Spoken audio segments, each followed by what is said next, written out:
Hey, folks, welcome to today's edition of Roland Martin Unfiltered, a packed show for you. The folks in Georgia are going to the polls today. The first day of early voting begins.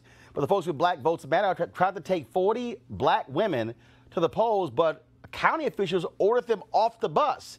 They'll join us live from the road to explain what in the world is going on with voter intimidation there in Georgia. Also, folks, we're covering our next story, and we'll be dealing with what's happening again with voter suppression in other states, also giving you the deadlines, what's happening there as well. Also, what the hell is going on with these privileged white women who are losing their damn minds?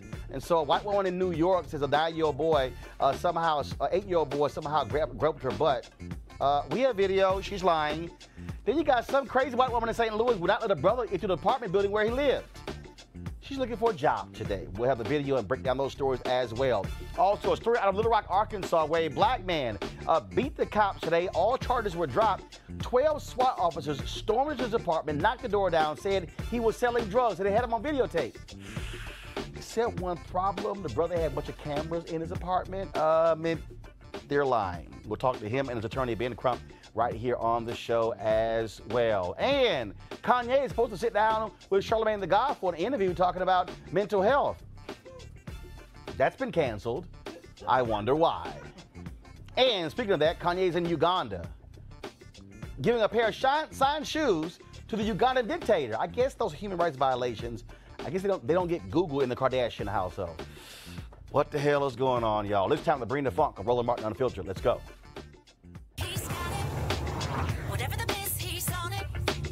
Whatever it is, he's got the scoop, the fact, the find. And when it breaks, he's right on time and it's rolling. Best believe he's knowing. Putting it down from sports to news to politics. With entertainment just for kicks, he's rolling. It's on go, y'all. It's Roland Martin, yeah. Rolling with Roland now. He's funky, he's fresh, he's real, the best, you know he's Roland Martin now.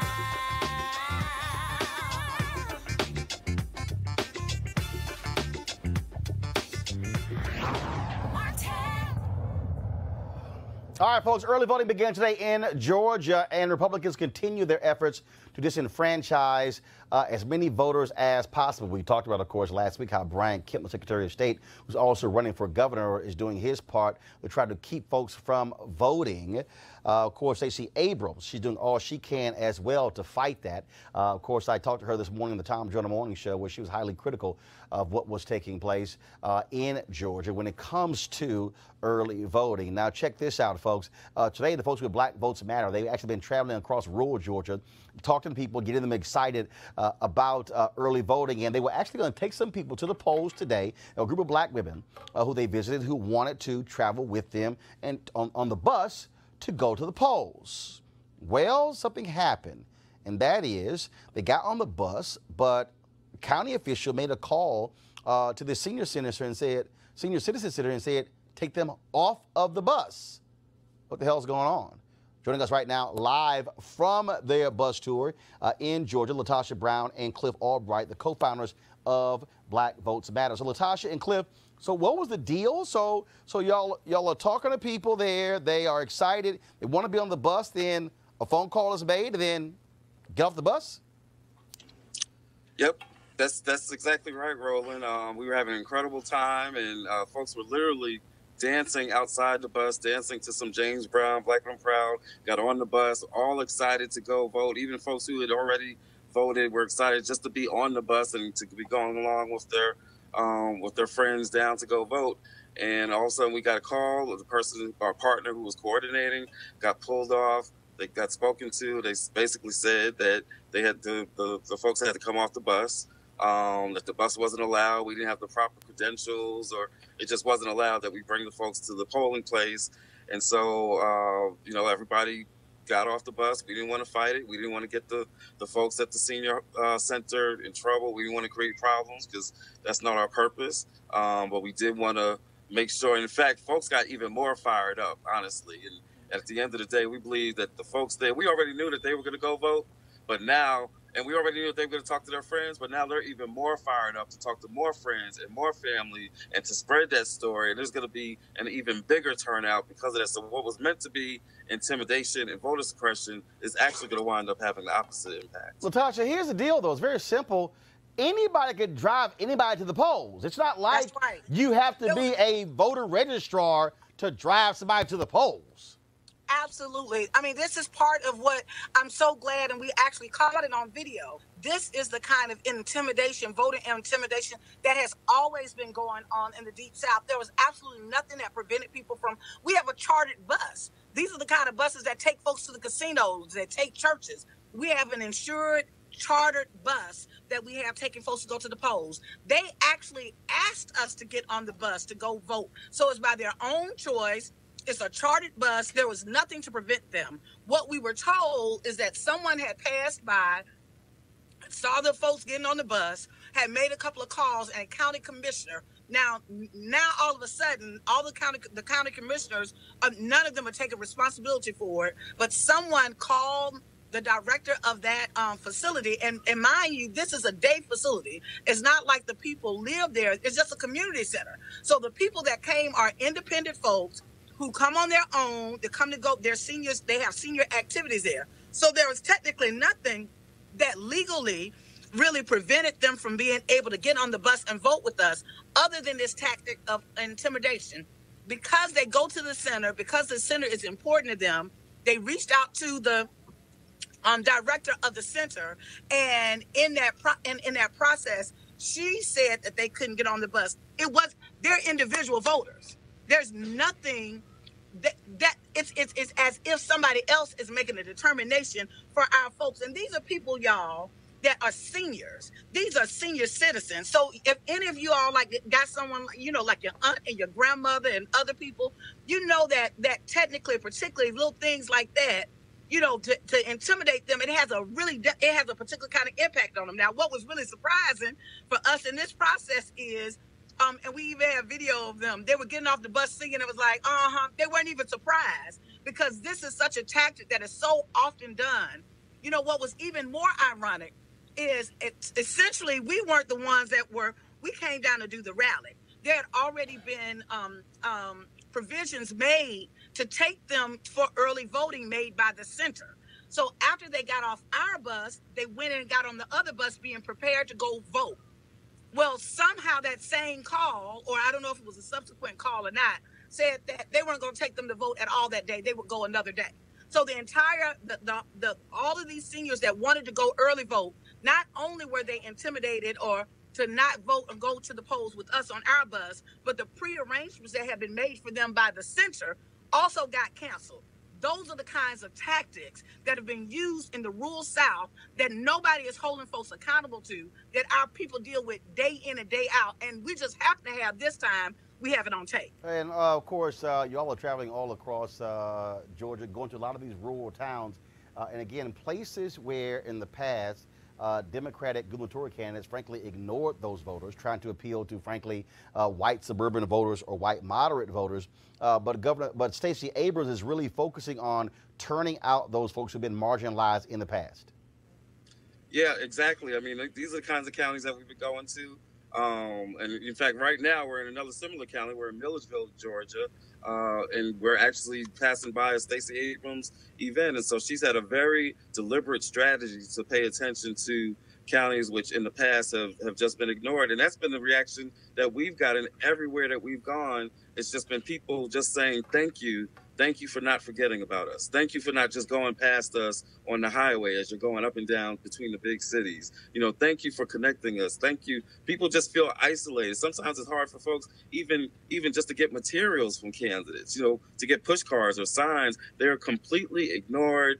Their own activities to try to mobilize the votes are underinvested in. They get no resources to help put canvassers on the ground or tools to do phone banking or texting, whatever it is. Folks are just kind of left out there. And so that's why it's been such a big part of our strategy. It's one of our 5 core beliefs. We say Black voters matter everywhere. And that means in every one of these counties, whether it's rural, urban, whatever it is. If there are Black folks there, then that's where we're going. And we believe that that's really the strategy that Stacey Abrams has been following too.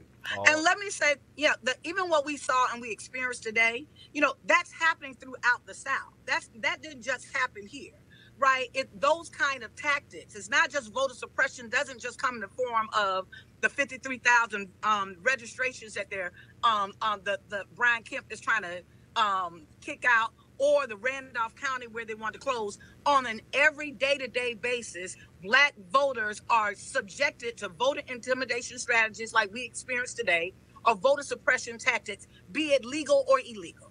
All right, then, Latasha and Cliff, we appreciate it. Thank you so very much, and keep firing folks up to vote in Georgia, Florida, and other southern states.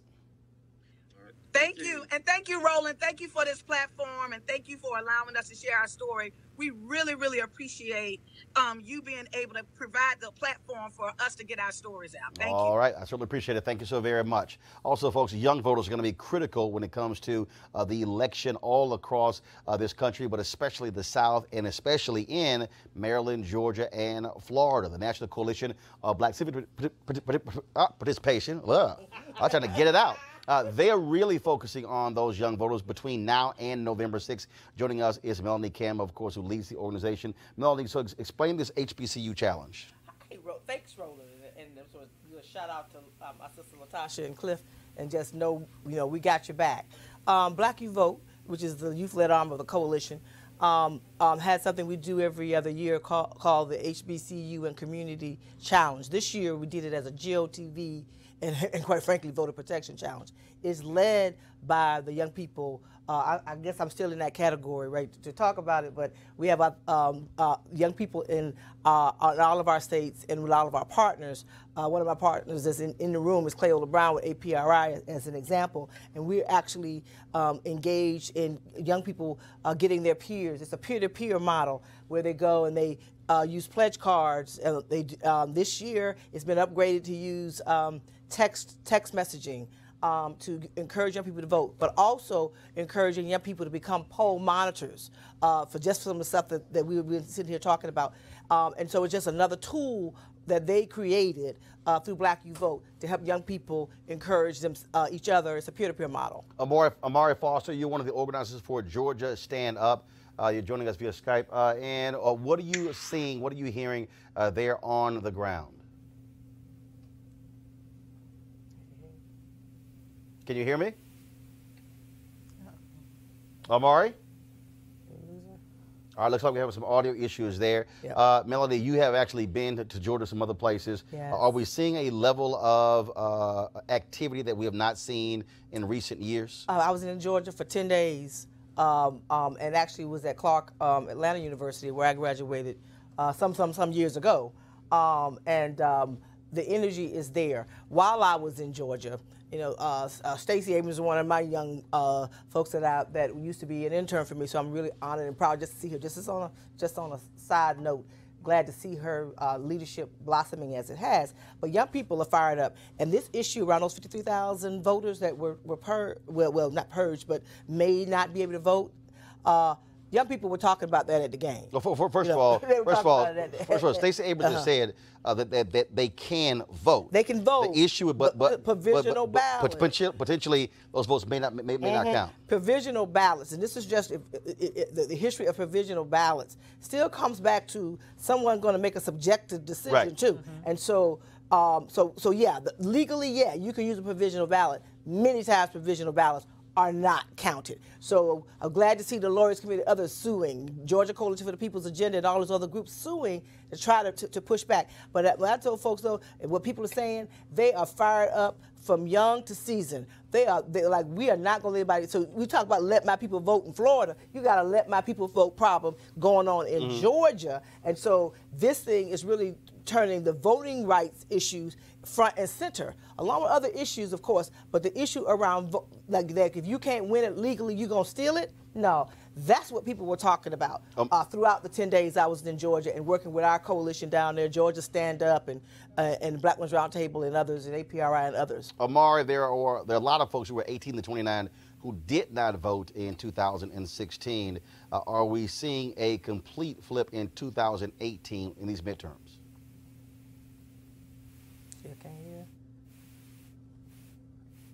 All right, Amari, can you hear me? No. Looks like we're still having issues with Yeah. with Amari. So Yeah, well, Amari Foster. Let me just tell you who she is. Amari Foster is a community organizer down there in Georgia. Works with Deborah Scott with Georgia Stand Up. They're one of our partners, and really she's been she's been at City Hall all day because we were talking earlier, and so she's one of the sharpest young ladies I've met in a very long time. I think she's trying to talk now. all right. So what we'll do is so do we have Amari? If we don't, then I'm gonna have to move on.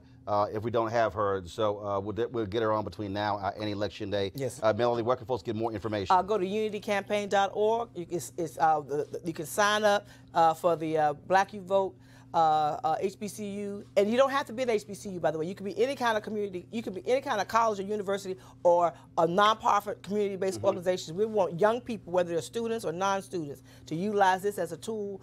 And we know that millennial vote, Gen X vote, Gen Y vote, young people vote is a powerful tool. And we think that's going to be part of the secret sauce. You know, I was talking about black women, John Haber, but black women. But young people, I think, are going to surprise us in many places this year. All right, Melanie Campbell, we sure appreciate it. Thanks a lot. Thank you. All right, folks, let me give you these deadlines. Critical deadlines are coming up when it comes to you being able to register to vote over the next 5 days. First off, October 15th, the deadline to register in Virginia. Again, is October 15th. October 16th, we have several states: Kansas, Maryland, New Jersey, Oregon, West Virginia.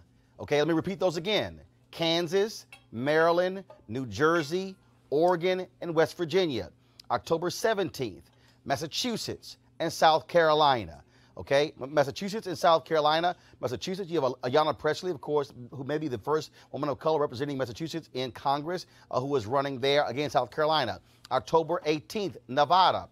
You have Stephen Horsford, of course, the former member of Congress who is trying to return to Congress, who is running there as well. Plus, you've got Aaron Ford, who is running for Nevada Attorney General, an African-American there. October 22nd, Alabama, California, and South Dakota. So again, those are the states all coming up, all the voter registration deadlines. Also, keep in mind, folks, there are deadlines when it comes to absentee balloting, requesting that information as well. And so you must remember all of those deadlines that are critically important if you want to vote in the midterm elections. Now, over the weekend, Brian Kemp in Georgia used the language of white supremacists, segregationists, when he was complaining about the folks who have been critical of him for those 53,000 votes Melanie was talking about, as well as LaTosha Brown. Over the weekend, Brian Kemp, who is the Secretary of State and a Republican running against Stacey Abrams, he used the language outside agitators coming into Georgia and stirring things up. If you think back to Ross Barnett in Mississippi, think back to George Wallace in Alabama, think back to Lester Maddox in Georgia, that was the same language those segregationists used against folks with the Black Freedom Movement in the 1950s and 1960s. I want to go to our panel right now and bring them in and get their thoughts about this before we go to our next story. First and foremost, we have, of course, Michael Brown, former vice chair of the DNC Finance Committee, Avis Jones-DeWeaver, leadership strategist and author of How Exceptional Black Women Lead, Malik Abdul, National Communications Director for the Black Conservative Foundation. Malik, anytime we hear, again, certain words, when you say outside agitators, if you black, and you understand your history, you know exactly the language and where that comes from. I disagree with that. I don't think there's any racial motivation or intent behind someone saying that they're outside agitators. If we can't say outside agitators when talking about a race, especially one that in Georgia that we're talking about, I mean, where are we now? Malik, you do know our history. Absolutely. When folks were fighting for the right to vote, when they were filing lawsuits demanding civil rights, and when the language of outside agitators was used to describe civil rights organizations who were complaining about being disenfranchised. You do know that history, correct? Absolutely. Okay. But But that doesn't mean that when he said what he said, what Kemp said, he had racial intent behind saying that. Okay, I so mean, it's a common phrase, outside agitators. No, it's not. Common phrase. No, actually, it's not. They are. It's not a common phrase. We talked about it. We're talking about it now here in the District of Columbia, where we're talking about outside interests who are trying to influence our. No. Outside interests. Interest agitator. Okay, Avis. I mean, it's the same thing. No, it's not. The same thing. Oh my God, that is absolutely ridiculous. It's laughable. That's why I'm laughing. I mean, I have never in my life, ever heard the phrase outside agitators outside of the specific context that we're talking about it now in terms of the racist history of segregationists. And not only, and it's true, that itself is not laughable, that in itself in fact, is accurate. Okay. Now, here's the thing. When he said that, he was not only saying that to black people in terms of we know what that means, he was saying that to white people in the South who also knows what that means. And so he was sort of giving a wink and a nod to his specific constituency saying, hey, I got this. I'm going to keep them in check, and I'll make sure that we continue to do everything that we can to suppress the black vote, which in fact he's been doing for years. Now, Michael, I talked to Stacey Abrams again this morning on the Tom Joyner Morning Show, and she said she also found the comments to be utterly ridiculous. She said because it's actually Georgians who are white, who are black, who are Asian, who are Latino, who are filing suit demanding their right to vote. When you hear a guy like Brian Kemp say outside agitator, what immediately comes to mind for you? Well, I've never heard a white supremacist being called an outside agitator. Clearly, there's a connotation. That's what's interesting. I'm trying to figure out what history books you were reading from as a youngster. Because I don't understand. I've read quite a few. They called Dr. King an outside agitator. Yeah. They called Malcolm X out agitator. Absolutely. But never white supremacist. Why is that? Well, I mean, I can't answer for why Kemp said what he said, but I do know that it's not racist to call anyone an outside agitator it's a code word. if that's what they are. Racist. But that's just because of how you receive it. Wait. But that's just because of how you receive it. What are outside agitators then? By definition, then you said if that's what they are, the who same are thing, they? the same interests that are here in D.C. trying to influence the election here in D.C. I don't know who they are. No. There's national money pouring into the race When here in you DC. say the same interests here in D.C., Outside hold up. So, do you consider the NAACP Legal Defense Fund to be an outside agitator? They're outside interests, absolutely. No. Do you consider the NAACP Legal Defense Fund You're using to be an outside agitator? No.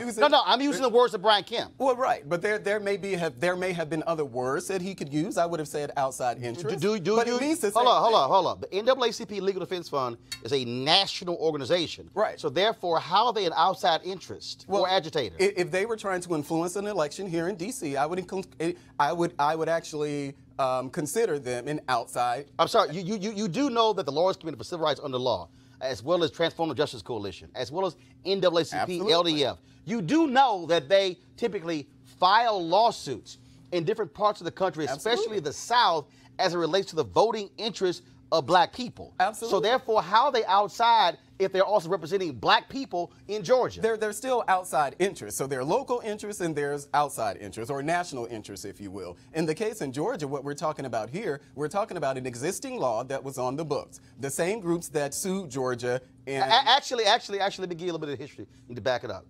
What you actually had was a practice by Brian Kemp where he was slapped down by a federal judge.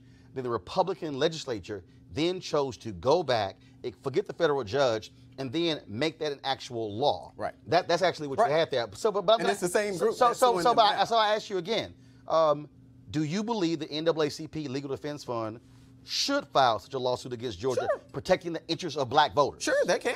They absolutely can. But I also don't think it's inappropriate or inaccurate to call them an outside interest. Michael? I don't.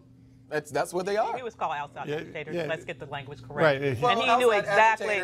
Outside agitators are I would love for you to be able to quote an example where a white person or a person of color even used the word outside agitator to refer to white people, for example. I don't know of any other context. And when that specific phrase has been used, other than having it be used as a weapon against the interest of black people throughout our entire history, I have never heard it used in any other context. Can you provide me an example of We're that? talking about weapon. It's the Can same you thing examine me an example it's of the that? same thing that Stacey Abrams doing, using this whole idea So I that take they're that to trying mean to you can't purge provide the an example. 52,000 people, using it as a weapon. It's dog whistle politics. We do Exactly. know. That's what I'm saying. But we do know that that's something that Abrams is engaging in. How so? How so? Because she's trying to paint a picture that Brian Kemp is trying to purge voters or whatever. Hold on. I'm sorry. That's You said, hold up. You said they can still. Hold up. You they said can trying. still vote. You said trying to. Right. Okay. Trying to. In the last several years, they estimate 1.2 million voters have been purged in Georgia. Well, because of an exact match law of over 7 million, I think almost 7 million voters that they have there in Georgia. 52,000 of those voters did not, their information on their registration forms did not match their Social Security card or their driver's license. It was one or the other. So to say that it's a racist intent behind it when you have the governor of the state who just extended voter registration in at least 4 of the counties, half of which, after the hurricane, he extended the voting registration for those. So to say that the state of Georgia is being racist in this sense, I just disagree with it because it is a fact that... Henry, go to my iPad, please. This is a story from Yahoo where Joseph Crespino, professor of 20th century U.S. history and chair of the history department at Emory University in Atlanta, this is what he said. He said, Brian Kemp refers to his critics as outside agitators. You can't make this stuff up. He said that the term is heavily freighted with racially charged meaning dating to its use by pro-segregation leaders during the civil rights movement. The term outside agitators has a long and complicated history in Southern politics. It was first used by opponents of labor unions back in the 1930s and 40s, but it was quickly also applied to any kinds of groups that were advocating for greater civil rights and legal protections for African Americans. So it became common from the 1930s and 1940s onward for Southern politicians to label anybody who wanted to change the status quo in Southern politics as outside agitators and to dismiss movements for civil rights as being instigated by people from the outside. That's the head of the history department at Emory University, who might know a little bit something about Southern politics. Yeah, absolutely. I'm from Mississippi, so I know. So you I'm from Mississippi. Why not just acknowledge it was a racist well, thing to say? what I said was that I would not have used that word. I would Okay. have But used they call it outside racist. interest. Just call it but I'm not racist. going to call it racist if I don't think that it's racist because Democrats feel that it's racist. No, but you think it's an interest, not an agitator. You're trying to change But I'm the using terms the of what words he said. interchangeably. But that's not what he said. But I'm using the words interchangeably. But it's not the same. Because But it's not I the believe same that that's thing, what he though. meant. But it's not the same. Okay, it may not be the same, but that's what I think he meant by saying that. I love how I think that's what he meant, but we know what he said. Well, Say what hey. they mean. And I see. I focus on what he said and not what I think he meant. Because when I hear what he said, damn it, I heard what he said. All right, folks, let's talk about what happened in Arkansas. Of course, where a cop gets in trouble, gets caught. Everyone says just a bad apple. Well, what happens when you get a whole bunch of bad apples? Little Rock, Arkansas narcotics unit, folks, pretty rotten. They messed with the wrong brother. So check this out. It was an early morning no-knock drug raid at the apartment of Roderick Talley. He spent the next several months trying to figure out why the police did this. They might stick their knife into an abscess and then explodes all over the place.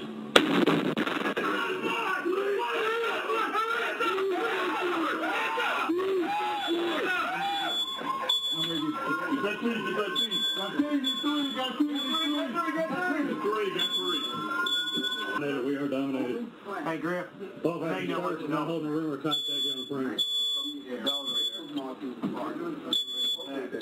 Not enough information in this script. Mechanical breakers.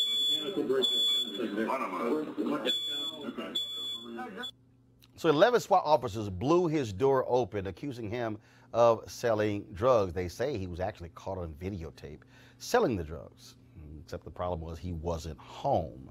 Charges were dropped today. Robert Talley, thank goodness he had a security system in his apartment. He joins us right now with his attorney, Ben Crump. Roderick, I got to ask you, so they thought you were a drug seller? Yes, sir. Yes, sir. That's what they're alleged. And so, again, so all of a sudden they bust into your apartment, accuse you of selling drugs, and they produce any evidence showing you selling drugs? Anything? No, sir. They didn't have any. No type of proof. Ben Crump, I don't quite understand this whole thing. And again, what gave them the legal reason to blow his door open? Well, that's what is the issue, Roland. Grateful you have these type of praise on America could fail. Actually, hold tight 1 second, Ben Crump. For some reason, we're skipping. So, guys, do me a favor. Get them on the phone so we can have a much clearer signal. I mean, I know we want to do it via Skype, but the problem is it's skipping. We're going to hear every third word of being Crump. Get them on the phone and let me know when we have them on the phone so we can go right back to them so we can have a much clearer signal. I do want to do this story right now, though. A far-right Trump-supporting hate group, the Proud Boys, beat up some left-wing protesters on a Friday night as the New York City cops watched and did nothing. Now, they arrested 3 of the left-wing protesters, but none of the Proud Boys. But now, days after the video surfaced, now the NYPD says they have enough evidence to charge 9 members of the group with rioting or attempted assault. Maybe it's because the damn video went viral. Press play.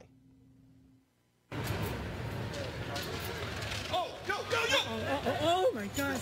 Oh my God. No. Oh my God. No.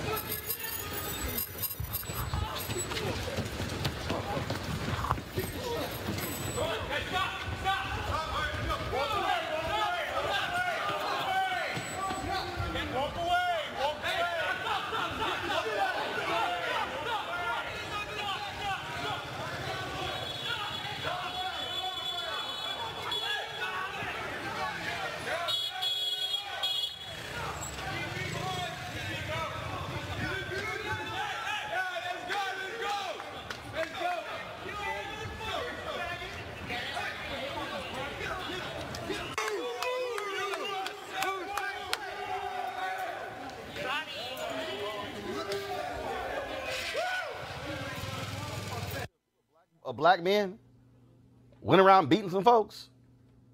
The cops wait 3 days to charge him. Here's what Gavin McInnes said. He, of course, is the founder of the Proud Boys. He said, quote, "I have a lot of support in the NYPD, and I very much appreciate that. The boys in blue." No shock there. No shock there. Folks, again, these are a bunch of thugs. These are hooligans who they are allowing to walk around as if they're respectable. I'm not sure why they're doing that in New York City. I think it's the mayor, I believe, is a Democrat. It's a state run by a Democrat. I'm not sure why. I'm not sure why they didn't press those charges initially. But I wouldn't. Of course. What does that have to do with them being a Democrat? Well, you pointed out that it was a Trump supporter. You pointed out that the Proud Boys were Trump supporters. Who did? You said that in your initial. I said they were Trump supporters? Yeah, you said Proud Boys. You said they were Trump. Actually, supporters. no, I didn't. No, I actually no, I did. You might want to, but the bottom line is this here. That has nothing to do with it being a Democratic city. The reality is, if they're a Trump supporter, they're Trump supporters. Right. But the bottom line is, that's nothing to do with them being thugs beating on people. Sure does. And I'm glad that New York seems to have taken the right steps in pressing charges against them. But see, Ava, these are the same guys who's supposed to have the white supremacist rally here in D.C. I think about 3 of them showed up. Yeah, yeah. But yeah. But once again, we'll see, they're afraid to be around a bunch of black folks. Here's the reality. They are expressing an allegiance with the police. I mean, we know that this is behavior that we see oftentimes. When we saw what happened in Charlottesville, for example, how long did it take for many of those white supremacists who were out there sort of attacking people, brandishing weapons, shooting people, not even beyond the poor lady that was murdered, but their violent actions on the street. The police were just sitting there watching it, just like they were there to sort of view and not do anything to protect the opposing protesters that were there. I mean, it's as if, look, just like in Charlottesville, it's as if, Michael, these cops are going, we're good, we're just going to watch, see what happens. Can you imagine? Good thing for videotape and camera phones. Can you imagine if we had that kind of technology back in Jim Crow South? Oh, God. It'd be a whole different world. Yeah. But thank goodness. Well, hell, we still had film. They still beat black folks on Bloody Sunday. We still see it. Absolutely. Crazy white folks didn't care. Did not care because they knew the juries were also stacked against them, so there weren't going to be any convictions anyway, just like we see sometimes in these police trials. Well, and again, I think what you have here, you have these Trump-loving Proud Boys, and that's exactly who they are. Say it. Now I ain't got to fight, because that's what they are. They are white nationalists, right? Okay, and then they love them some Donald Trump, which is one of the reasons why he did not like having to call these white nationalists out in Charlottesville. That's exactly what we're seeing. And so the bottom line is, these are thugs. They should be prosecuted. They should be thrown in jail. period. Yeah, I agree. We saw that during the election where Trump supporters were attacked at rallies and things like that. So this is nothing new.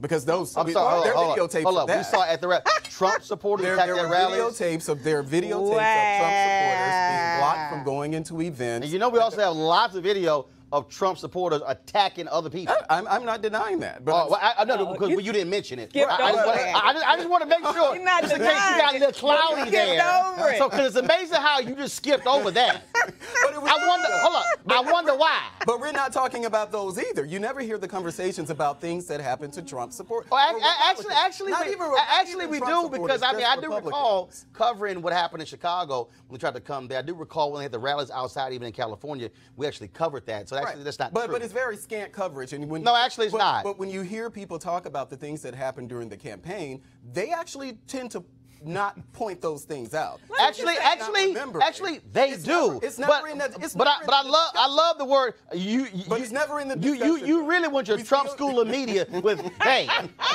The Trump like school like of it, media. like it kept out. You're right. But it's right. true. That's a good degree from Trump University. They. Yeah, we never They hear can never about define they, but we mention they. You know, this Amos, is a teachable moment, because this is the very definition of false equivalency. No, it's okay? not. Yes, it is. It's your definition Because of it. here's It's not. not Well, that's right, because it's the correct definition. Well, okay, if you because feel this that is way what about happened. yourself, This that's is fine. what we know, because I have facts on my side, dear. Okay, We you have know your that if you opinion look on your at side. quantitatively, I'm not even going to respect that with an answer. Go ahead, We go all ahead. know what Well, happened and what didn't that's okay. happen. We all know that your standard bearer, apparently the person that you're proud of, was telling people in his rallies to go and beat up people and offering actually to pay for them in case they were charged. We also that's know factual. there were And he was wrong for saying numerous. But you skipped over that, dear. Yeah, but he was wrong for saying And I that. don't happen to remember anybody outside of Trump rallies offering anything like that. Well, Do you? I don't think I do. And so, Kind of got you on that, Malik. It's very interesting to me. They're just doing it now It's with the very Democrats, interesting Eric to Holder, me and Hillary Clinton, that and all of those. when you can, They're doing what? They're just doing that now. Doing what? They're advocating for it now, the whole mob mentality. That No, they're not. Democrats are. No. Yes, No, they're not. are. Yes, they The are. mob. The mob mentality. That Like- they're doing. Hold on. Like the very fine Eric people Holder's on both advocating for the mob sides. mentality. The mob Where mentality are your facts? that they're encouraging. No. Where are your facts? Well, we know Hillary Clinton just came out with her comments. We know. Hold on, what comment? We know Eric Holder. No. When they go high, well, what is it? When they go low, we go high, but we're going to kick them to the ground. Paraphrasing what Michelle Obama said, and even Michelle Obama had to come back and push back against Eric Holder. and he So didn't say anything about stepping anybody in the so- face with golf. Okay, all right. Like your boys. Well, I didn't hear Donald Trump saying that. Did he say that? Actually, the Republican. Did Donald Trump say The something about Republican. stop- The Republican running for governor in Pennsylvania said that he was going to stomp his opponent in the face like with golf spikes. That's inappropriate. Okay, but I just want to make sure you heard that. Yeah, no, I know absolutely. you might have been That's busy this weekend. You missed that news story. All right, let's go back to Little Rock, Arkansas with Ben Crump and Roderick Talley. We both have them on the phone now. Ben, you were about to make a point, again, in this case here, where, again, Roderick was dealing with cops there who somehow tried to say he was selling drugs, and they had no proof. No proof whatsoever, Roland. And in fact, what Roderick, he's a true real-life hero. He uncovered the pattern and practice of the Little Rock police falsely identifying people, making false statements on probable cause affidavits to get warrants of almost 95% of black people out of 150 people, Roland Martin, that they did no-knock warrant explosions and went into their houses. Most of them were completely innocent, and the other ones were young black men who they put in jail and prison based solely on this crooked informant who now has admitted that he was lying, and he's saying he was doing this at the behest of the police. So what you have, Roland, is them knocking in the doors with explosives to black women and men. The most profound example is a black woman who had no knowledge of what drug culture was.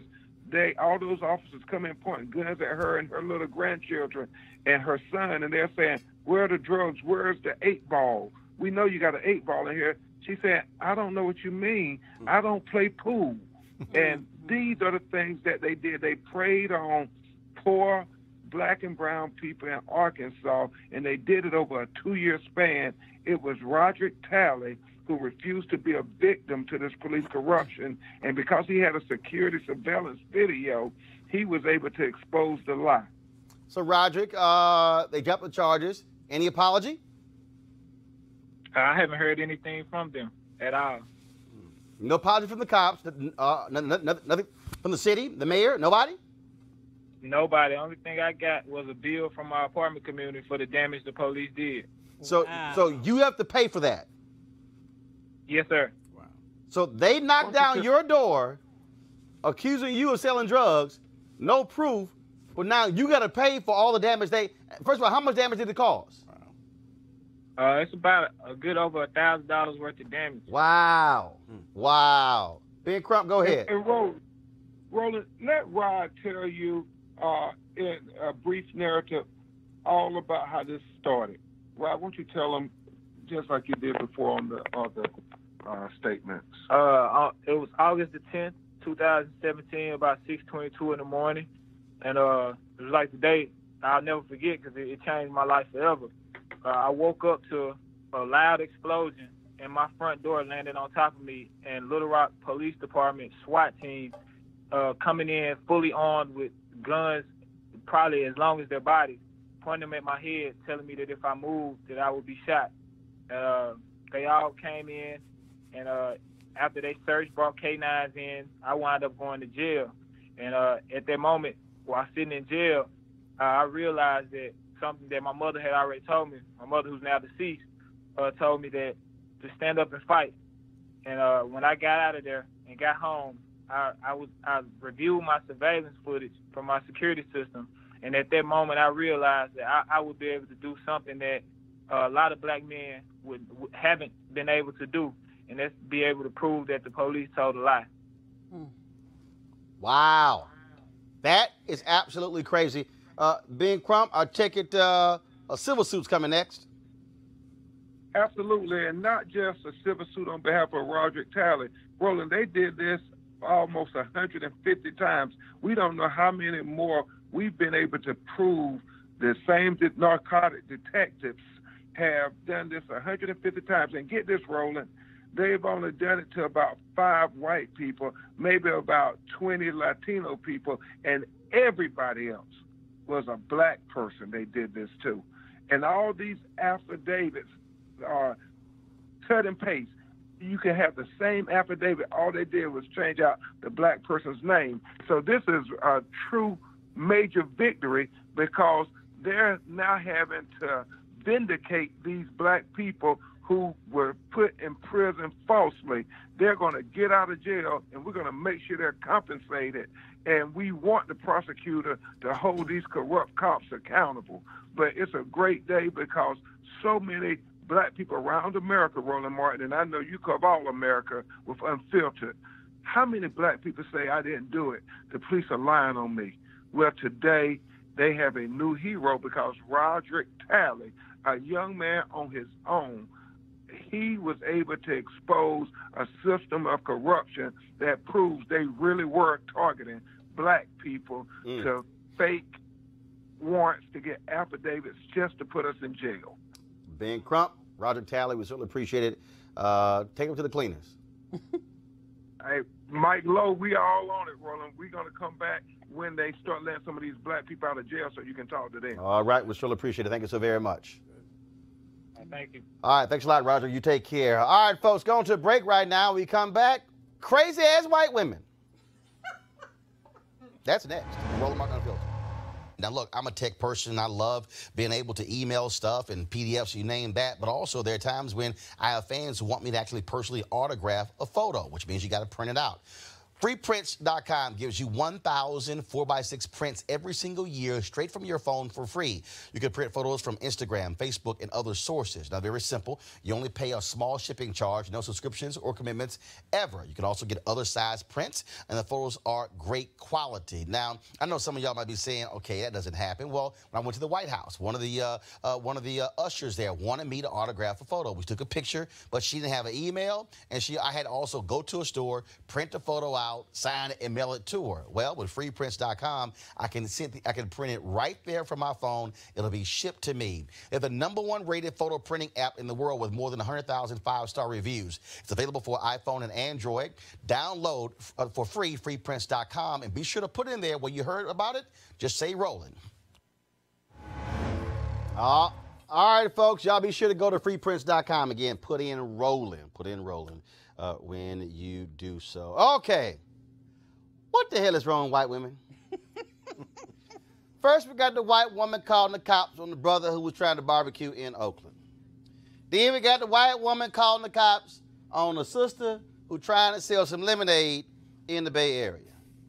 Then we got, I guess some other white women stores acting crazy, but now we got 2 more ignorant white women, okay? So let's deal with the first one, in New York, all right? So this crazy white woman's in the store, okay? A woman comes by with her son and daughter. She accuses this 8-year-old boy of groping her flat behind. Watch surveillance tape, y'all.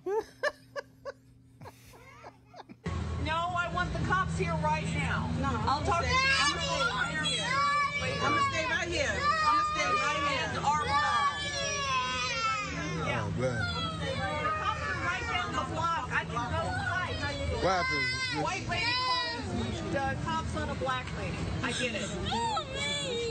Yeah, they're videotaping. Mentally ill. Yeah. Mentally Listen, ill? I don't care. Listen, you remember me, right? From school, right? Yeah. That's right. Her son grabbed my ass. She said and that she my son decided touched her to ass. yell I'm at gonna stay here. So I'm gonna stay right here. Security So camera. your Don't say son no. got We that? ain't got Go home. Let's make it go Go viral. home. No. Let me go. No, not her. No. Come on. She's calling police. All right, y'all. So Cornerstone, Caroline. Y'all saw the video right there?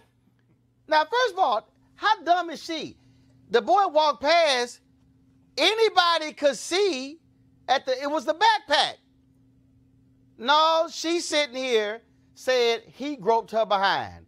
And then you saw her make this little hand gesture. I guess the mama said something. And then again, like, what the hell is she doing? What? So she's grabbing her crotch to the mama. Now look right here. Little black boy, not even looking at her, walk by. Backpack, she hunched over the desk like she's snorting something. The backpack Maybe she was. brushes against her behind.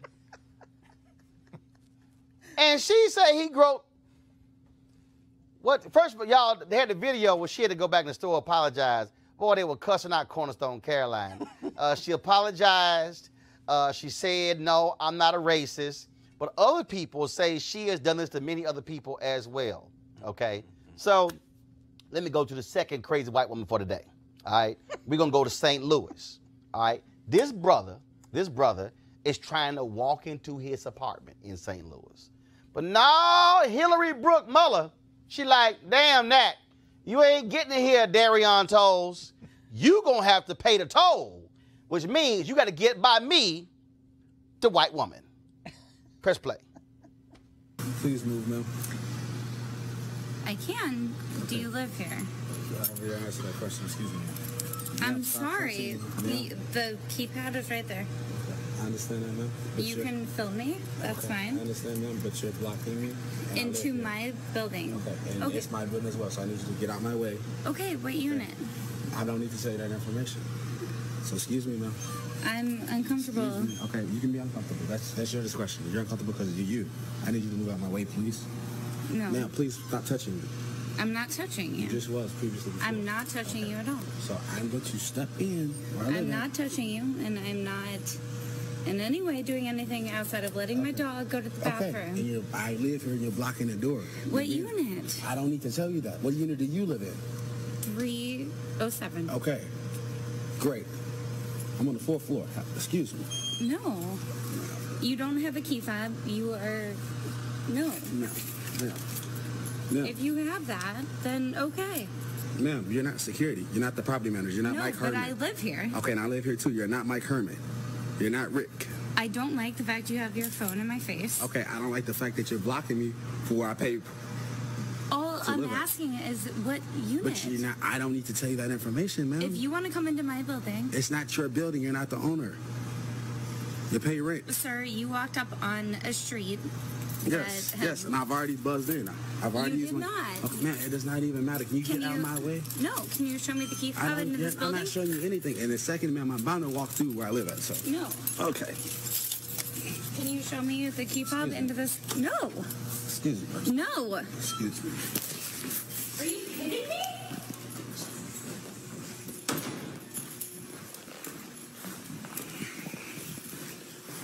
Wow. Call the police, whatever you want to do. Where are you going? Do you have a key fob that looks like this? You can film all you want. I'm not being rude. I'm not being disrespectful. You walked into a building that I was taking my dog out and pushed your way in. No.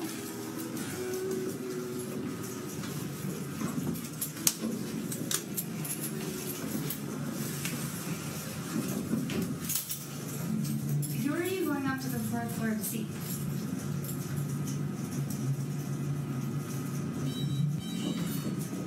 No, I want to know who you're going to see. So now you're going to follow. I am. Why? Because I would like to know who's friends and why you're here. Because I live here. And if you do, then I would like to meet you because you're a neighbor. And You didn't start off on a good note. I don't want to do no dealing with you.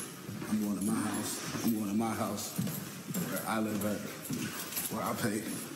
I would like to introduce myself then as a neighbor. I would like to introduce myself. I do not want to speak with you. Please stop following me. I'm going to call the cops for harassment. That's my next step.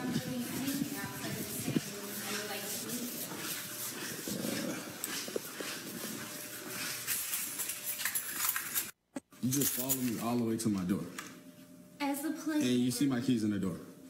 That is so, that... As a record, I just want to say hi. Ma'am, What is your name? Ma'am, you just, no. Have a good night, ma'am. Don't ever do that again. You look pretty stupid on video. Have a nice night. And my name's Mr. Tolles. Thank you.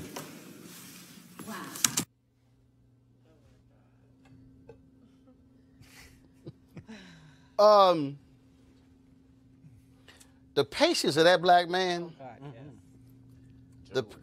Cause see, I'm just letting y'all know, the words that would have filtered out of my mouth would have likely been bleep bleep bleep bleep bleep bleep bleep bleep. 30 seconds. These white women have lost their damn mind. Yeah. It's ridiculous.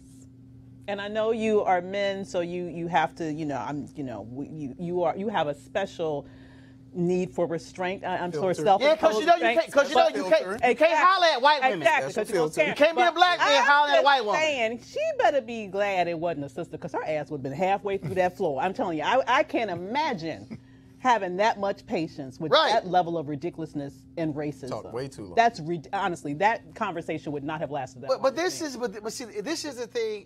And what's crazy is white folks have gotten really emboldened. Mm-hmm.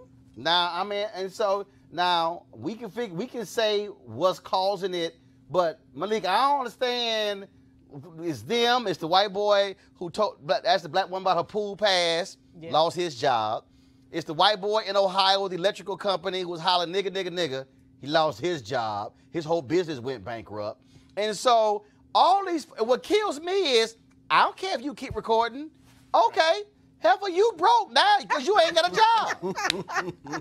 No, I mean, I can't make any excuses for that or any of the videos that we've seen in the past couple of years. I honestly can't make any excuses of it. You know, I can say as a black conservative, this is something that I experienced most recently during our second-year anniversary here at the, our second-year anniversary that we had on Friday, where I got on the elevator and the lady asked, she said, well, what are you guys doing here? And I said, oh, well, this is our second-year anniversary, the Black Conservative Federation.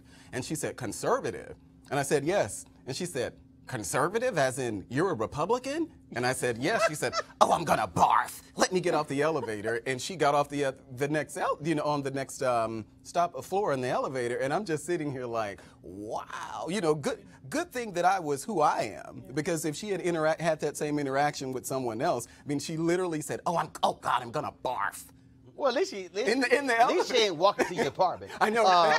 Michael, I don't know what's going on. What kills me again is if you look at story after story, it's these white folk who will call the cops like they dial information. 311. You know what was really, Roland, creepy about that too? When she was following him, it reminded me of the fact pattern of Trayvon Martin. Mm-hmm. Where he was walking and the person was following him and then got into the confrontation. And that's what this empowerment of white folks relative to black men is seriously problematic. And the leader of our country, I don't call him by his name, number 45, is not doing anything to help the problem. And here's the other thing that you have here. I mean, you also have the story of the white man in Florida, where you get the students who had Florida A&M come into the building who was carrying a gun. Yes. And then all of a sudden, he pulls it out and flashes it. Oh, it slipped out. No. And see, the problem, this is the real problem here, okay? One of these white folks gonna get blown away. Because see, the reality is this here. That white woman following that brother, she is following to his apartment. She is stalking him. Yeah. Okay? You show that video in reverse, and that is a black man following a white woman to her apartment. All of a sudden, if she got concealed and carry, and all of a sudden she blow him away, they're gonna say, that's self-defense. And hope he's not in Florida. I mean, this is a white woman blocking the door, standing in the way. And frankly, he had George Wallace. He had everybody to bust her in the throat. I'm sorry. I mean, brother, like, damn it, I'm tired. I'm hungry. I go to the bathroom, and your white ass standing here blocking me from walking to the door. Yeah. I'm sorry. And see, for all the white folks out there, I'm trying to let y'all know this ain't the generation of black people who gonna kneel down and pray for y'all. No. I'm letting y'all know. This is a whole different generation. And that brother was real calm. Yeah. But these things keep happening. And I'm telling you, I'm warning all y'all white people, this thing is going to escalate when somebody going to bust a cap in one of y'all asses. And it's going to be like, oh, my God, what happened? If you keep detaining black people and calling the cops on black people, either they going to get shot or they going to call the cops. And the cops going to end up shooting one of these black folks because some fool sitting here lost their mind. And the thing is, it will keep on happening because there's no consequence. You know, this happens. There should be some consequence for wasting the time and the resources that are associated for calling the police for frivolous reasons. And if you look at what happened with the little boy again, you know, his mother, further on in that tape, his mother came back and laid her out. Now, although she apologized finally, belatedly, after she got caught lying on this little boy, she now has the nerve to call for charges against the mother for defending her son. I mean, she's lucky, once again, that she didn't get knocked out. You know, because this is not the moment where people are ready to sit here and say, you can sit here and attack us, attack our children, stalk us, and expect nothing to happen in return. Now, of course, Hillary Brooke Muller, who was a realtor at Tribeca Luxury Apartments, she ain't a realtor no more. She might be looking for a security job. Consequences. Exactly. Consequences. And guess what? The company she worked for is a minority-owned company. They released this statement, quote, we are proud of this fact and do not and never will stand for racism or racial profiling at our company. She's no longer employed. And that's the way it should go. I'm telling you, Michael, you talked about earlier having the video. Every single one of these white folk who lose their mind also lose their job. So here's the deal. If y'all want to keep acting the fool, I ain't got no problem with the black unemployment rate going lower, with y'all losing y'all jobs, because if you keep tripping, and we're going to keep playing the videos, and we're going to happy to see y'all get fired every single time. Yeah, I agree. And I'm down with it. Yep. All right, y'all. Of course, this is also one of the reasons why. First of all, that video told 5 million views on Facebook. Wow. So many folks have seen it. Wow. So, Hillary, We all know. Matter of fact, you know what? It's probably gonna be a Dr. Phil show later on. He gonna get all them white folks together on one show, and like, you got fired, you got fired, you got fired, you got fired, you got fired, and that should be like, what the hell wrong with y'all? That should be the name of that episode. What the hell were y'all thinking? And so I'm looking forward to that, Dr. Phil. Go ahead and pull all them on the show. I just love to see all of them commiserate together in a focus group of crazy, broke, no having job white people. I'm looking forward to it. Folks, be sure to support Roland Martin Unfiltered by going to RolandMartinUnfiltered.com and joining our Breen and Funk fan club. We certainly want you to do so to support the show and to support what we do. Tomorrow, we broadcasting live from Indianapolis, where they have a State of Black America event taking place, where I'll be moderating a panel featuring Susan Taylor, Michael Eric Dyson, and Reverend Al Sharpton. On Wednesday, I'll be broadcasting live from the National Civil Rights Museum Freedom Awards show. I'll be handling the red carpet duties there as well. Thursday, I'm in Los Angeles. One-on-one, me and Jason Whitlock. Oh, y'all know it's going to be funky. That's on Thursday. And then, of course, Friday, I'll be broadcasting live from the Young Turks studio in Los Angeles as well. So we've got one hell of a week planned for all of you. You do not want to miss that. Thanks to Michael, Avis, and Malik. We appreciate that. And for all of you for watching as well. Y'all know how we do. We're going to keep putting the pressure on folks, keep speaking truth to power. And don't forget, go out and vote. Georgia, early voting has started. Fill the polls up. Just go ahead and just be an inside agitator. Brian Kemp. Just gonna make him mad like George Wallace and Bull Connor and all the rest of them. Sorry.